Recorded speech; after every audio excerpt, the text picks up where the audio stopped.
Dans les derniers instants de la Seconde Guerre mondiale, un étrange brut nouveau résonna dans le ciel européen, non pas le rugissement de moteurs et pistons, mais le cri aigu de quelque chose de radicalement différent.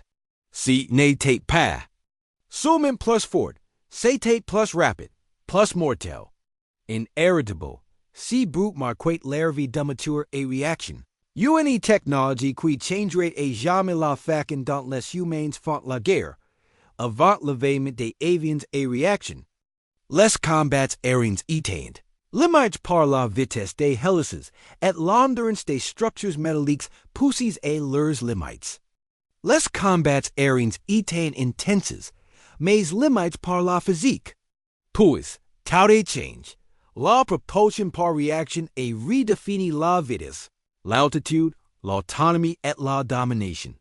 Météore britannique Gloucester au allemand 1262. Les premiers avions et réactions sont apparus au moment même où le monde était au bord de la guerre atomique. Et avec l'avènement de la guerre froide, les moteurs et réactions n'étaient plus de simples innovations. Ils sont devenus des instruments de puissance mondiale. Ils ont transformé la manière dont les guerres étaient menées et dont la paix était maintenue. Chaque génération de combattants DUF 86 sabre de la Corée, jusqu'à l'AF-4 Phantom au Vietnam, jusqu'à la furtive Dodger F-35 Lightning II, et efficace par la quote d'une propulsion et réaction plus rapide, plus puissante et plus efficace. Sans moteur et réaction, pas de supériorité aérienne, pas de bombardement de précision, pas de dissuasion nucléaire, pas de guerre moderne telle que nous la connaissons, mais comme cette merveille de la thermodynamique est-elle née? Qui? Et imagine le premier de comprimer l'air, de l'enflammer et de le projeter à l'arrière du machine, non pas pour soulever quelque chose en douceur, mais pour lancer-le dans la bataille. Ce documentaire vous amène des laboratoires secrets de la Grande-Bretagne et de l'Allemagne nazie en temps de guerre, en passant par la course aux armements de la guerre froide, jusqu'aux plateformes furtives de Point Dodger Hood. 6. Une histoire d'ambition, gaspillage, de génie technique et de la flamme qui brûle au cœur de chaque avion de chasse moderne. C'est ainsi que les moteurs et réactions ont changé les guerres à jamais. Avant l'invention du moteur et réaction, voler était un miracle, mais aussi une contrainte. Pendant la Première Guerre mondiale, les avions faisaient à peine plus de 160 km/h. Propulsés par des hélices et des moteurs rotatifs, inspirent des concepts de la vapeur, du XIXE cycle.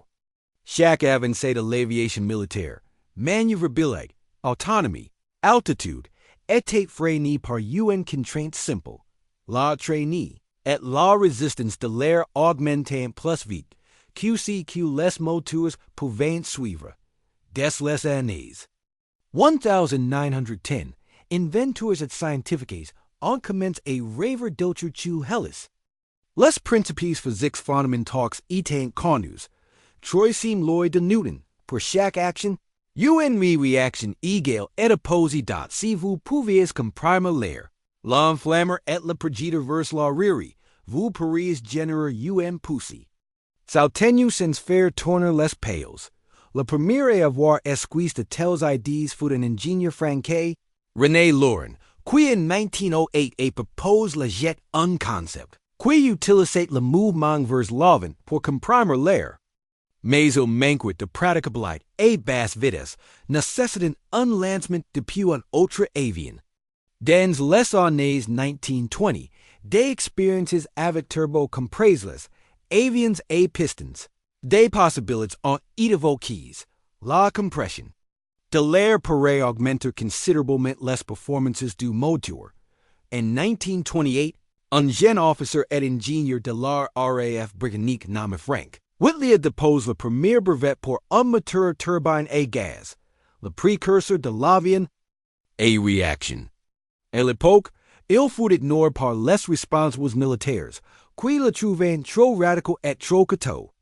Pendant ce temps, de l'Autique du continent, en Allemagne, physician Hans von Ohain travaille en chacun de leurs kits sur un concept similaire. Aucun des deux Hans ne connaissait l'existence de l'autre. Pourtant, tous deux poursuivent le même objectif, propulsion et combustion continue. Ils ne construisent pas à partir de modèles de moteurs déjà existants. Ils s'imaginent le volume à partir des premiers principes. Les obstacles étaient colossaux. Les matériaux ne supportaient pas la chaleur. Les compressors manquaient de fiabilité. Les turbines se brisaient sous la pression. Mais Whittle et von Ohain persistent, travaillant dans le secret, luttant contre le scepticisme institutionnel et répétant constamment leurs recherches. Leurs efforts allant, guident les bases d'un projet véritablement transformateur, alors que les guerres se préparent à l'horizon. Le rêve de la propulsion et réaction commençait à vaisseler dans les laboratoires d'essai pas encore. Militaires, pas encore perfection, mais destiné à révolutionner le combat aérien. De croquis bruts aux prototypes ronronnants. Le monde était sur le point de quitter l'art de l'hélice et rien dans la guerre n'y serait plus jamais. Pareil.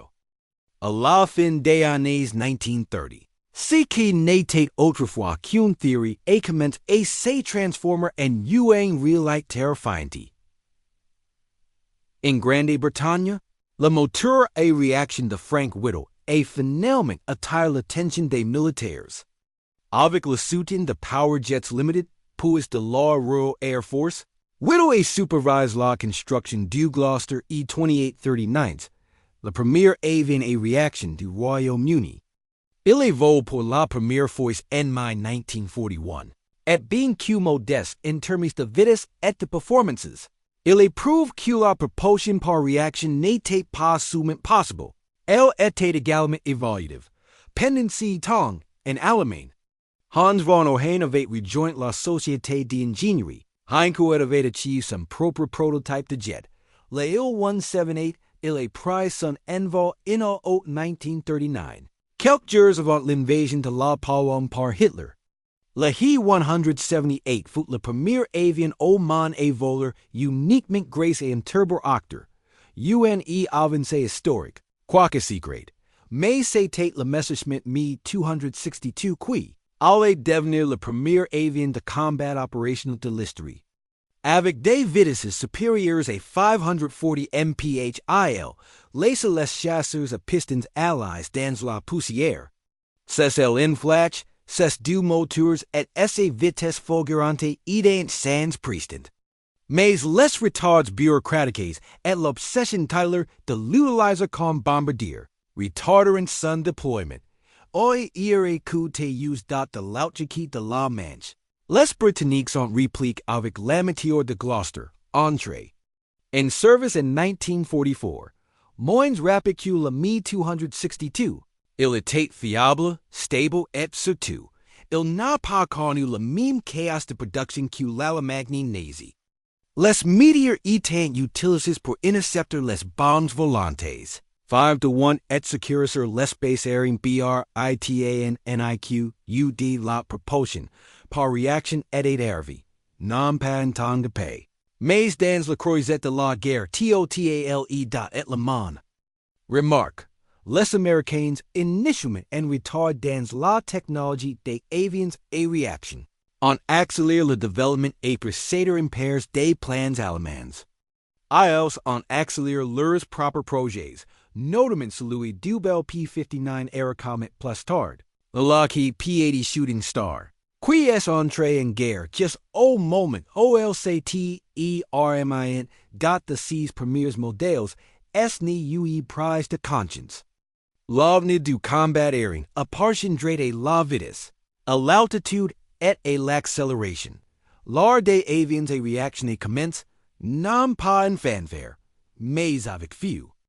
Cette mine guerre est également mise en évidence l'AF-15E Strike Eagle et FA-18 Hornet, tous deux propulsés par des turboreactors perfections, capables de supporter des cadences opérationnelles extrêmes en milieu désertique. Ces avions, dominant le ciel, neutralisant les défenses aériennes, fournissent un appui aérien rapproché et appliquant une nouvelle doctrine. La supérieure aérienne con condition préalable à la victoire terrestre. Dans les années 1990, le moteur. A réaction n'était plus expérimentale. Il était fiable, évolutif et essentiel et toute forme de combat moderne date, et la prochaine frontière était déjà visible à l'horizon. Une frontière qui combinerait furtivité, supercroisière, intégration numérique et puissance brute. In EAQ gal, EAQ E. L single quotes ob du 21 e cycle et apport avec l'une question à issues. Et si un jet niveau lake pas seulement vite et s'ébattait avec acharnement, et se pouvait tout faire. Invisible, incomparable, et censé laser décourager. En 13 dans l'art décasseurs de cinquième génération au premier plan s'est trouvé l'Ef-22 Raptor, le premier véritable jet de cinquième génération au monde, introduit par l'armée de l'air américaine au début des années 2000. Ces moteurs, le Pratt & Whitney F-119, n'étaient pas seulement puissants. Ils étaient transformateurs, tueurs et poussées vectoriels en confort au Raptor une agilité inégalée. Plus important encore, le F-119 a permis au F-22 supercruiser saut nerveux. Supersonique sans postcombustions signifie une plus grande portée. Une signature infrarouge plus faible, et la capacité de dominer l'espace aérien sans s'attirer à la. Furtivité n'était pas un simple ajout. Elle était intégrée à la cellule, aux revêtements et aux systèmes d'échappement. Chaque centimètre carré du F-22 était conçu pour échapper à la détection. Tout en offrant des performances explosives.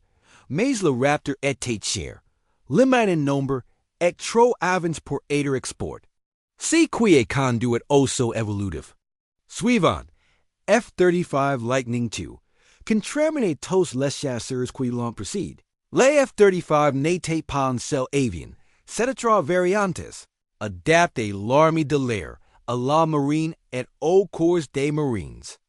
Propulsé par Pratt & Whitney F-135, le moteur à réaction le plus puissant jamais placé dans un chasseur. Il délivre 430 livres de poussée, suffisamment pour propulser l'avion à des vitesses supersoniques 2 en transportant une charge. The combat complete en INTERNE. L'Ef-135 alimente également l'Ef-35B. La variante est décollage court, atterrissage vertical. Un exploit rendu possible par le système intégré du moteur système de ventilateur de levage, permettant à l'avion de planer, de terre verticalement, et d'opérer depuis des navires, amphibies et des pistes courtes. Aucun autre chasseur furtif n'y peut faire cela.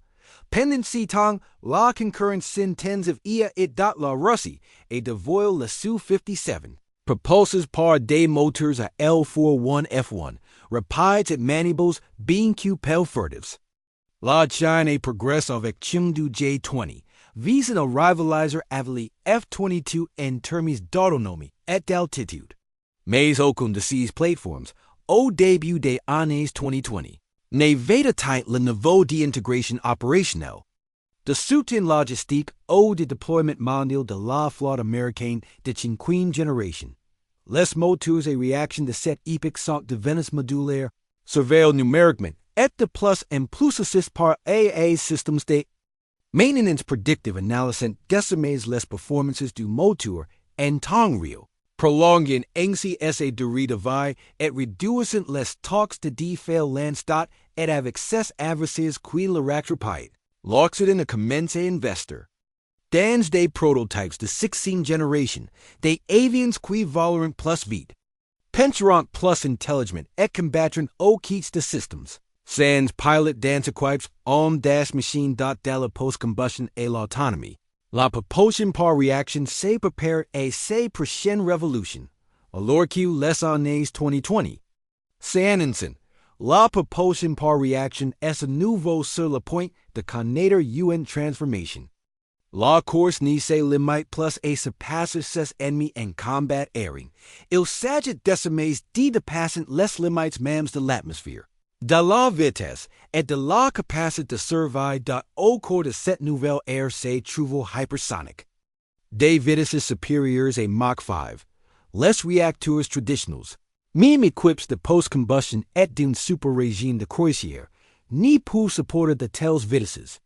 Les ingénieurs se tournent donc désormais vers d'autres réacteurs, state réacteurs et combustion supersonique, qui utilisent la vitesse propre de l'avion pour comprimer l'air entrant, inflammer le carburant et des vitesses hypersoniques, et maintenir la propulsion sans pieces mobiles, des plateformes expérimentales comme celle des états unisexes. 51 wavered direct déjà de montrer leur efficacité en matière de superstate réacteurs.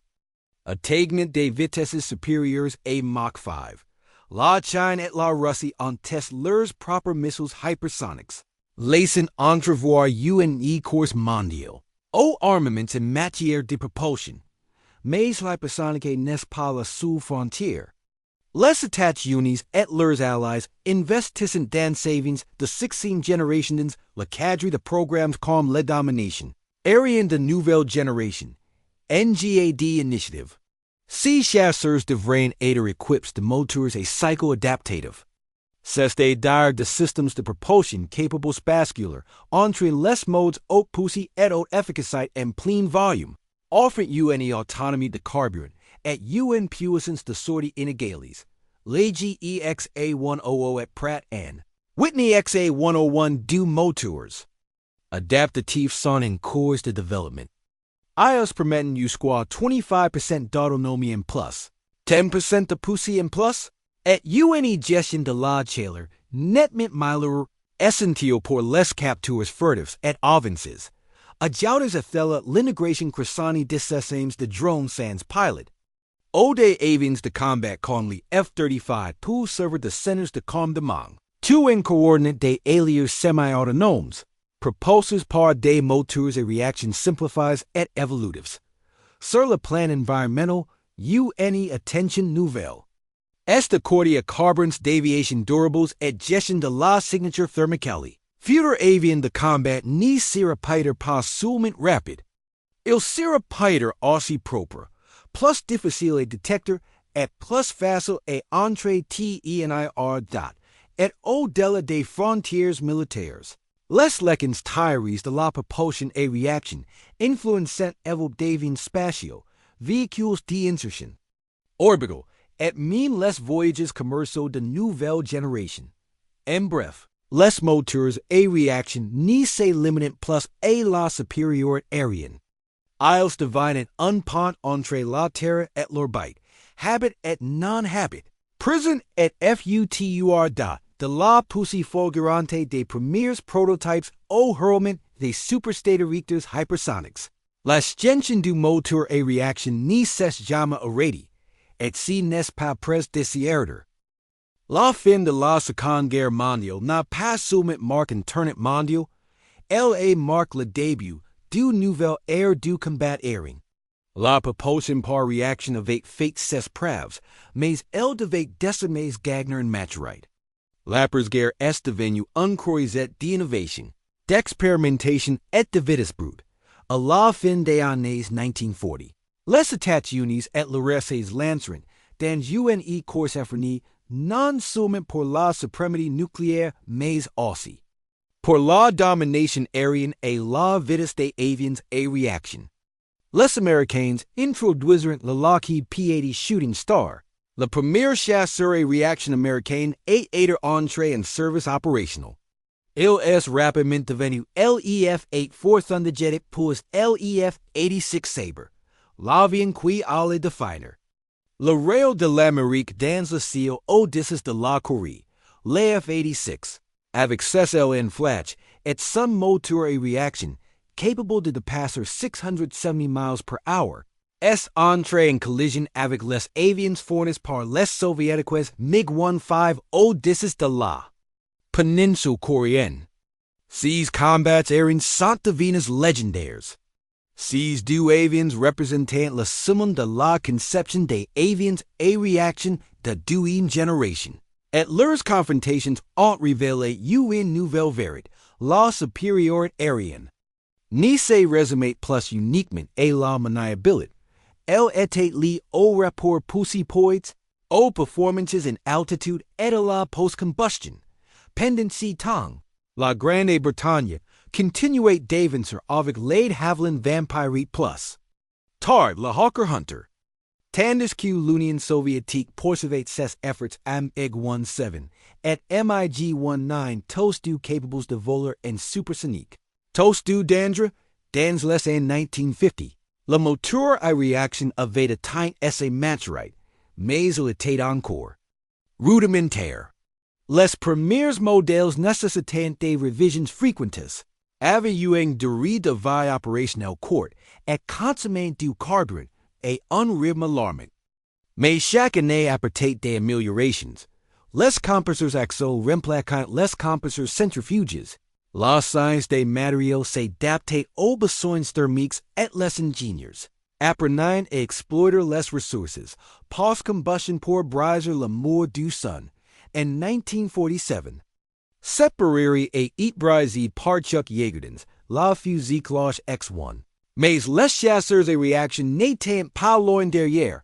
F-100 Super Sabres, devenu le premier chasseur supersonique américain en volume horizontal, inaugurant l'art de combattre Mach 1+. Il ne s'agissait pas seulement d'une évolution technologique. Il s'agissait d'une redéfinition stratégique. Les moteurs et réaction ont transformé les chasseurs, autrefois des autos de combat locaux, en actifs stratégiques mondiaux et la course n'y fait que commencer.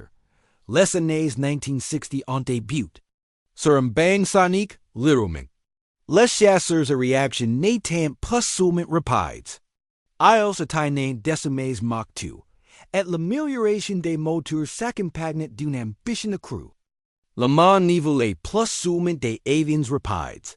Il voulait des avions capables de frapper, de combattre et de distancer l'ennemi sur n'importe quel théâtre d'at. Au centre de ce changement se trouvait la montée en puissance de la chasseur multi-rallye. Poussé par l'urgence de la guerre froide et l'entechnologie aux États-Unis. Le McDonnell Douglas F-4 Phantom IIL devint l'avion emblématique de son époque. Propulsé par deux turboraptors General Electric J-79, le Phantom était massif, rapide et polyvalent. Il servait dans la marine, l'armée de l'air et le corps des marines, effectuant des missions de reconnaissance, de bombardement et de supériorité aérienne. Avec une vitesse de pointe de plus de Mach 22, il pouvait intercepter les bombardiers soviétiques ou frapper en profondeur le territoire ennemi. Les réacteurs calmes. Les J-79 étaient décimés capables de performances supersoniques. Soutenus, grâce à des systèmes de post-combustion robustes et des techniques de refroidissement améliorées.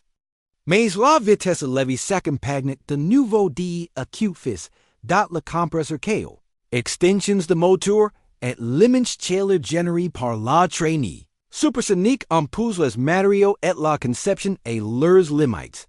Pendant ce temps, l'Union soviétique a répondu avec l'Ami-21, un avion qui allait devenir l'un des chasseurs les plus produits de l'histoire. Petit, agile et capable d'atteindre Mach 2, il était équipé d'un turboraptor Temansky R-25, privilégiant la poussée brute et l'enlevite. Dans le ciel du Vietnam, les MiG-21 défient quotidiennement la domination américaine. Pourtant, la guerre du Vietnam a révélé une leçon cruciale. La vitesse et la poussée seules ne suffisent pas. Les pilotes américains aux commandes de F-4 étaient souvent confrontés à des MiG capables de les surpasser à courte portée. Et sans canons internes, les avions américains dépendaient excessivement des premiers systèmes de missiles qui manquaient souvent leurs cibles. Le combat aérien, autrefois considéré comme obsolète, redevint soudain urgent. Tel a déclenché une révolution dans la réflexion sur le combat aérien et le développement des moteurs a suivi. Les années 1970 en apportent une nouvelle génération de combattants, les F-14 Tomcat F-15 Eagle, et F-16 Fighting Falcon. Chaque fonctionnalité améliore moteurs et turbo-acteurs, offrant une meilleure efficacité énergétique et un meilleur rapport puissance-poids. Le moteur Pratt & Whitney F-100 équipant les F-15 et F-16 et constitue une avancée majeure. Il développe plus de 23,000 livres de poussière et établit de nouvelles normes de fiabilité en Union soviétique. Le MiG-23 plus tard MiG-25 il. Au repousse les limites encore plus loin. Le MiG-25 atteignent Mach 3 grâce à ses turboacteurs R-15, au détriment de la durée de vie de ses moteurs. Rapide, il était fragile.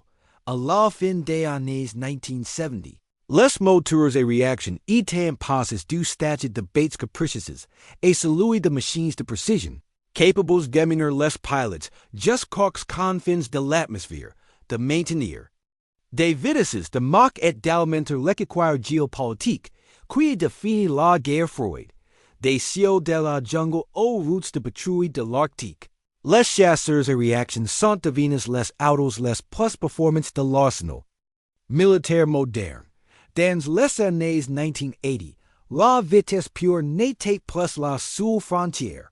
Le moteur et réaction avait atteint assez maturité, et il s'agissait désormais pouvoir de raffinage, s'améliorer en turbulité, et s'intégrer à une nouvelle génération d'aérodynamique, avionique, et furtifs et acute. Le F-15 Eagle, introduit au milieu des années 1970, et trouve son essor à cette époque. Propulsé par deux moteurs Pratt & Whitney F-10 Legal offrait une accélération, une vitesse de montée et une maniabilité inégales. Son design n'était pas furtif, mais ses performances étaient éloquentes. À ce jour, le F-15 conserve un record de plus de 100 victoires aériennes et 0 pertes aériennes. Un témoignage de sa propulsion et de sa conception depuis 20 l'Ef-16 Fighting Falcon, plus léger, plus agile et plus rentable.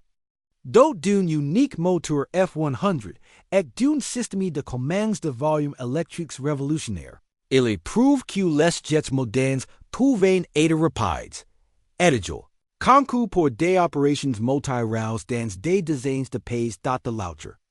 Quitte du Pacifique, le Su-27 flanqueur ses derives en offre à l'Union soviétique un puissant contrepoids. Propulsés par des turboacteurs et L-31F, ces avions pouvaient effectuer des vols de supercroisière et des manœuvres extrêmes. Dans les décimés célèbres manches du Cobra, grâce à une poussée vectorielle avancée. L'Occident en a price note, mais la véritable révolution des années 1980 et du début des années 1990 n'y concernait pas seulement l'agilité ou la vitesse, c'était furtivité. En 1983, l'US Air Force a officiellement dévoilé l'EF-117 Nighthawk. Bien qu'il ait l'air extraterrestre, il était propulsé par deux humbles turboacteurs General Electric F-404. Optimistes non pas pour la vitesse, mais faible signature thermique et suppression infrarouge. C'était une nouvelle ère. Un avion pouvait pénétrer dans l'espace aérien ennemi non pas en déjouant les défenses, mais en évitant complètement la détection. En 1991, pendant opération tempête du deserto F-117 a fait ses preuves.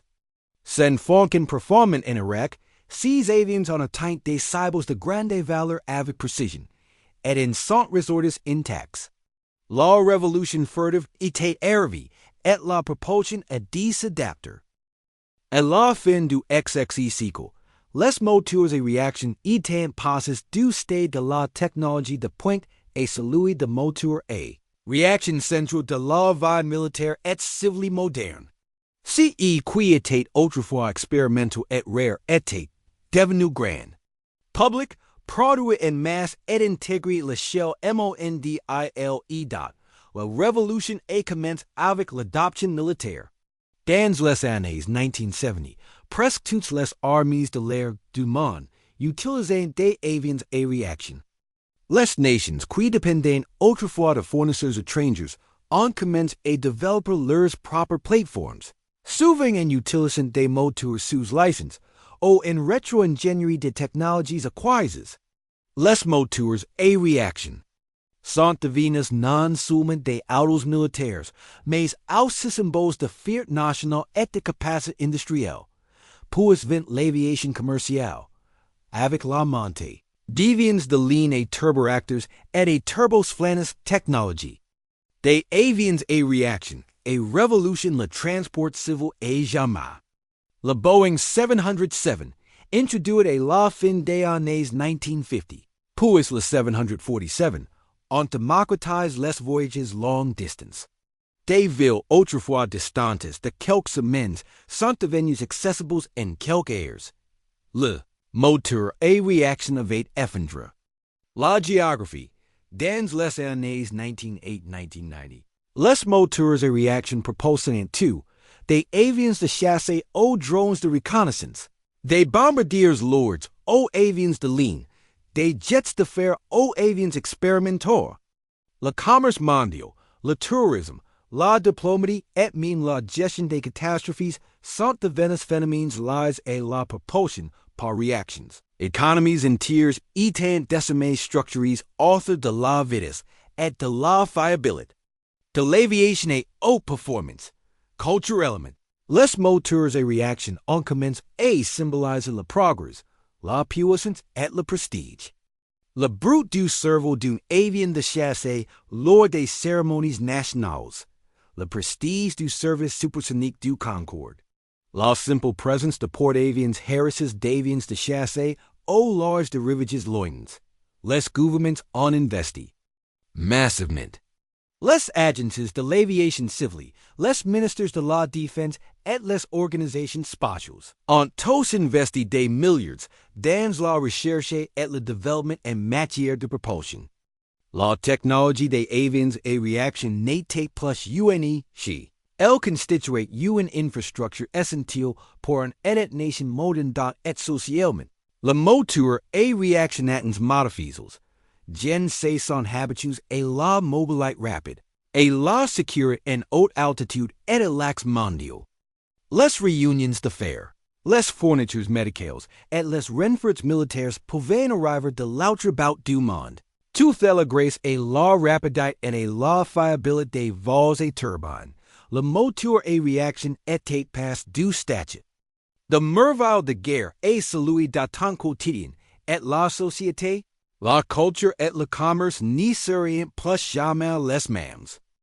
Aujourd'hui, la propulsion par réaction est l'une des technologies les plus perfectionnées de l'histoire de l'humanité. Non pas parce qu'elle est restée la même, mais parce qu'elle évolue tranquillement, s'adaptant aux exigences. En constante évolution de la guerre, du commerce et de l'exploration, le plus grand bond innovant des dernières décennies, diversification. Les moteurs à réaction n'y sont plus caucus pour un seul rail. Turboreactors et hot torques de dilution dans les avions commerciaux. Permoteurs et cycles adaptatifs dans les avions de chasse de nouvelle génération, la famille. Des moteurs à réaction et explosent en un spectre de conception spécialisées. L'aviation commerciale prospère désormais grâce efficacité énergétique et endurance. Des moteurs comme Liege 98, Rolls-Royce Trent 100 propulsion. Les avions de ligne et fuselage large et traverse. Les oceans, avec une consommation de carburant minimale et une fiabilité sans précédent. Ces moteurs peuvent fonctionner pendant dizaines de milliers d'heures savant les révisions majeures. Les systèmes de surveillance numérique fournissent des données en temps réel aux ingénieurs, permettant une maintenance prédictive et réduisant les temps d'arrêt et une science. Dans l'aviation militaire, le refinement est al de pair avec la furtivité et la survivabilité. Pratt & Whitney F-135, le moteur à réaction, utilise dans le F-35 Lightning II, est non seulement le plus puissant moteur d'avion de combat jamais construit, mais aussi l'un des plus intelligents. Grâce à ses composants modulaires et à ses diagnostics de santé intègres, il peut être remplacé entretenu et surveille plus rapidement que jamais. Un tel niveau d'intégration était impossible avec les générations précédentes. Entre-temps, de college vertical, capacité de piste courte, et optimisation du lancement des ports avions sont pousse la propulsion et réaction et devenir plus flexible que jamais. Les hybrides et rotors basculants et les systèmes à poussée vectorielle brillant les frontières entre les avions et réaction et les hélicoptères dot et noblins passes sans pilot. Des drones de combat comme l'AMQG Reaper, Sentinelle, RQ-170 et neurons appuyant sur des turboractors plus petits, privilégient le temps de volume stationnaire, le silence et l'économie de carburant.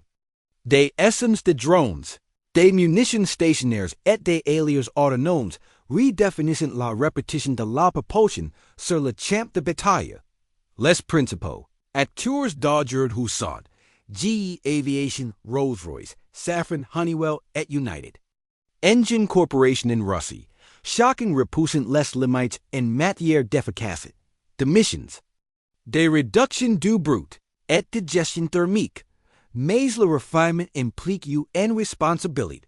Les moteurs et réactions modernes font l'objet d'un nouveau examen minutieux impacts environnementaux, emissions dioxyde d'azote, l'empreinte carbone, et les effets des traînées de condensation sur le climat font désormais partie des sujets abordés dans le domaine de la propulsion. Les régulateurs et les constructeurs aéronautiques investissent dans carburants d'aviation durables, SAF, propulsion hybride électrique, et moteurs et réaction à hydrogène. Malgré tous ces changements, une chose demeure, le moteur. A réaction reste la référence absolue en matière de vitesse, d'altitude et de puissance. Il espace de brillant et capricieux et discrètement indispensable, ancré dans notre vie quotidienne, patrouillant dans le ciel, alimentant les économies et préparant à un avenir encore plus complexe. L'art du refinement n'y ralentit pas. Au contraire, elle commence à peine et signacular. Le monde devant les moteurs et réaction était limité par la vitesse, la distance et le lent tic-tac du progrès proposé par les hélices. Le monde d'après, il est devenu rapide, connect et a change à jamais. En quelques décennies, seulement, la propulsion par réaction a transformé la façon dont les humains combattent, voyagent, communiquent et vivent.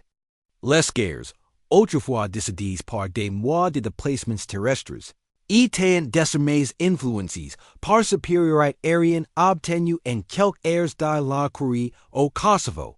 De Bagdad à Kaboul, le contrôle du ciel est devenu le premier objectif de chaque opération majeure. Et les moteurs et réaction ont rendu cela possible dans la puissance des avions et réaction, et également modifié l'échelle de l'influence mondiale. Les nations dotées de flottes d'avions de pointe n'étaient pas seulement fortes, elles étaient stratégiquement intouchables. Bases aériennes sont devenues des ramps de lancement d'envergure mondiale. Les ports avions, des villes flottantes, propulsées par des escadrilles d'avions, sont devenues des autos de diplomatie et de dissuasion. La nature même de la projection de puissance est récite et dont la vie civile fut également transformée. L'idée moderne du commerce mondial, du tourisme international ou des expéditions médicales le jour même serait impensable sans une propulsion et réaction fiable. Le monde retracé non seulement grâce aux communications, mais aussi grâce au mouvement. Culturellement, les jets ont redéfini ce que les humains imaginaient possible. Le Concorde suscite l'admiration. Les avions de chasse ont rugi, célébrant, et appelant à l'action. L'aviation est devenue non seulement un moyen de transport, mais aussi une aspiration. Sur le plan technologique, le moteur et réaction a été l'origine d'autres révolutions. Son développement a permis des avancées majeures dans des matériaux thermodynamiques, commandes numériques et aérodynamiques. Ceux-ci et leur tour ont été transférés dans des secteurs allant de l'énergie a lien formatique.et. Plus important encore, le moteur et réaction et suscite un état d'esprit d'amélioration constante. Quelle que soit la vitesse ou l'efficacité d'une turbine, quelqu'un construit déjà la suivante. Cet esprit de propulsion, toujours innovant, est devenu une métaphore de la modernité elle-même. Dans l'histoire de l'innovation humaine, le moteur et réaction n'est pas seulement une machine, mais une étape importante. Il le marque. Le moment où nous avons cessé de ramper sur la terre et où nous avons commencé à camminer le ciel. Le moteur et réaction n'est plus seulement un auto de vitesse ou de puissance. C'est une étoile pour l'avenir. Les ingénieurs du monde entier se demandent désormais qu'est-ce qui vient après la poussée. Que se passe-t-il lorsque volume n'est plus limité par le métal, le carburant ou même l'atmosphère? L'un des développements les plus prometteurs réside dans moteurs et cycles adaptatifs groupes motopropulseurs, actuellement testés par Pratt & Whitney et General Electric, peuvent changer de mode en plein volume, passant d'un régime de croisière économe en carburant et un régime de combat et poussée maximale, le tout au cours d'une même mission. Ce concept pourrait définir les chasseurs de seconde génération. Leur confronte l'autonomie d'un bombardier et la puissance d'un chasseur de combat. Entre-temps, moteurs et réactions hybrides électrocascadiques du terrain. Combiner turbines. Traditionnels et systems assistés par batterie pourraient réduire considérablement la consommation de carburant et les émissions, notamment au décollage et en montée. Dans l'aviation commerciale, cela pourrait définir le volume court courir, plus propre, plus silencieux et nettement moins cher. Ensuite, il y a hypersonique. Autrefois réserves aux laboratoires expérimentaux.